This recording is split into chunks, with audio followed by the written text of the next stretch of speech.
শহর পুরুলিয়ার সকালটা আজ ছিল অশ্রুতে ভেজা। জাতীয় সড়কে জলটাঙ্কি মোর্চে মৃত্যু ফান।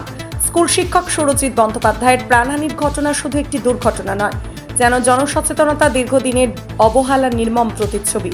ঘড়িতে তখন রাত প্রায় 10টা, রবিবার। বাইকে চেপে বাড়ি ফিরছিলেন সুরজিৎ বাবু। পুরুলিয়া শহর থেকে মফস্বল থানার লাগদা গ্রামে নিজের বাড়ি ফিরছিলেন তিনি। রুটিন ছিল এটাই, কিন্তু এই দিনের রাতটাই যে শেষ হয়ে যাবে তার জীবনে, তা কি তিনি জানতেন? জলটাঙ্কি মোড়ে জাতীয় সড়কের মাঝে দীর্ঘদিনের একটি গর্ত। অনেকেই বলেছিলেন, কিন্তু কেউ কান দেয়নি। সেই গর্তেই ধাক্কা খেয়ে ছিটকে পড়েন সুরজিৎ বাবু। আশেপাশের মানুষ ছুটে আসেন, অ্যাম্বুলেন্স ডাকা হয়, নিয়ে যাওয়া হয় Deben Mahato Purulia government medical college ও হাসপাতালে। কিন্তু চিকিৎসকরা জানান তিনি আর নেই। সোমবার বেলা গড়াতেই শুরু হয় জনরস। জলটাঙ্কি মোড়েই রাস্তায় বসে পড়েন এলাকার মানুষজন। ব্যানার, প্ল্যাকার্ড, অবরোধ, সেই সঙ্গে ক্ষোভ আর চোখে জল, সব মিলিয়ে প্রতিবাদ। দাবি একটাই, গর্তেই আমাদের শিক্ষকের মৃত্যু ডেকে এনেছে, আর না, এখনই ব্যবস্থা নিতে হবে। উপস্থিত হন লাগদা গ্রাম পঞ্চায়েতের প্রধান। ক্ষুব্ধ কণ্ঠে তিনি বলেন, দীর্ঘদিন ধরেই আমরা এই গর্ত নিয়ে অভিযোগ জানিয়ে আসছি, কিন্তু জাতীয় সড়ক কর্তৃপক্ষের ঘুম ভাঙে না।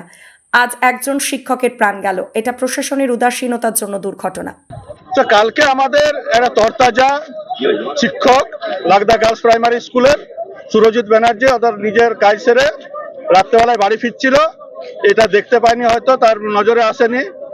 এটাতে একটা বিরাট খাল হয়ে আছে মেন রাস্তার উপরে। এই খালটাতে ঢুকে সে কালকে মারা গেছে, সঙ্গে সঙ্গে স্পট ডেথ হয়ে গেছে। তার একটা 5 বছরের বাচ্চা মেয়ে আছে, বাড়িতে বৃদ্ধ বাবা মা আছে। তো এই জন্য আমরা যাতে সরকার যাতে এনএইচ এর দৃষ্টি আকর্ষণ করতে পারি, তারা তো জেগে ঘুমিয়ে আছে, তার জন্য আজকে আমরা এই অবরোধটা করেছি, যে ভবিষ্যতে আর যেন না কারো এমনি হয়।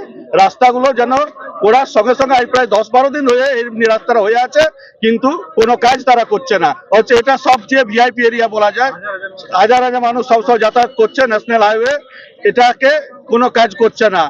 এই জন্য আমরা আজকে অবরোধটা করেছি। তারা কাজ যদি শুরু করে দেয় আমরা সব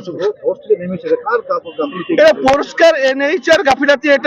এটা তো আর এনএইচ, যেহেতু এনএইচ এর রাস্তা, সেই এনএইচ এর গাফিলাতি। আমরা চাইছি রাস্তাটা ইমিডিয়েট কাজ শুরু হোক, আর যাতে কারো কোনো মায়ের কোল খালি না হয়, এটুকুই আমরা চাইছি। আমরা রাস্তায় অবরোধ ছেড়ে দেবো। এরপর ঘটনাস্থলে পৌঁছান পুরুলিয়া পুরসভার তৃণমূল কাউন্সিলর বিভাস রঞ্জন দাস। তিনি বলেন, এই ধরনের গাফিলতি আমরা বরদাস্ত করব না।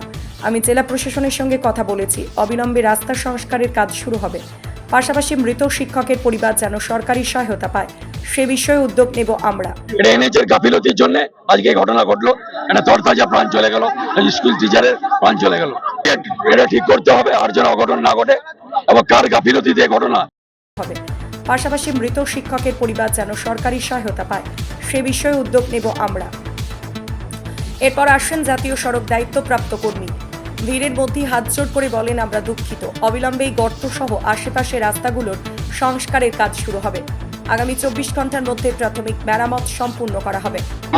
अभी जो है, अभी तो इसको करेंगे ना, इसको जेसीबी ला के और पूरा इसको जितना भी है, जितना हॉलो स्ट्रक्चर होगा, ऊपर से तो दिख नहीं रहा है, उसको हम पूरा क्लियर करके उखाड़ के जितना होगा उसको फिल करेंगे।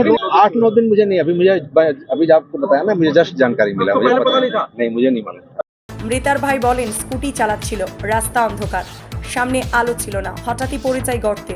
তারপর পুলিশ ফোনে জানায়, দ্রুত হাসপাতালে এসে দেখি সব শেষ। আমরা চাই আর কোনো পরিবারের যেন এমন ক্ষতি না হয়, সেই গর্তটা যেন আজই বন্ধ করা হয়।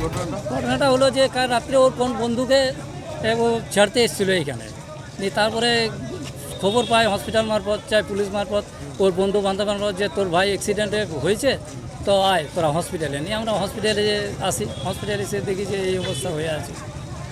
এখন হসপিটালে আছে, বাড়ির সব থেকে আরম্ভ করে বন্ধু বান্ধব, ওর টিচার, ওর আর ও যে আত্মীয় স্বজন, সবাই আমরা এখন হসপিটালে। আর এইখানেই ঘটনাটা এইখানেই ঘটেছে।